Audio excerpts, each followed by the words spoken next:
grew up in West Valley City, Utah, which is a suburb of Salt Lake. I came from a family of 3 kids total. I'm the youngest. We grew up Mormon. Growing up, I knew that I wanted to be a boy when I was 4. And I remember very vividly thinking about the fact that I wanted to have a sex change when I was older. And that never really clicked with my family.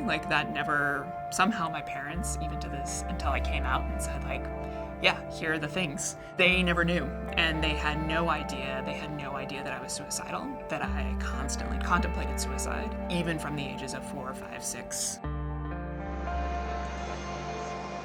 When I finally came out as trans about 2 years ago to my family, everyone was like, you have just seemed happier.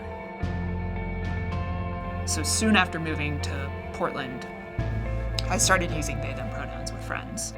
I have gone through different points in time where I'm like, whatever, it doesn't matter if people don't use my pronouns. And it's not that big of a deal. And trying to play the part of I don't want to be seen as difficult. Because oftentimes when you use they, them pronouns or pronouns that aren't traditional he or she pronouns, you are seen as difficult. And so for me, when I've gone through those times where I'm like, oh, it doesn't matter at work that people are misgendering me, what I found is that it actually takes a serious toll on my mental health. And it became this huge conversation, and it's emotional. There's no way for it not to be emotional. Not everyone fits into a male and female box, and that's okay. What I see Basic Rights Oregon doing is really being a leader across the country for supporting the rights of the marginalized LGBTQ community. And I think it's really obvious when you look at the programs that they're supporting of the CUNY POC and the Catalyst.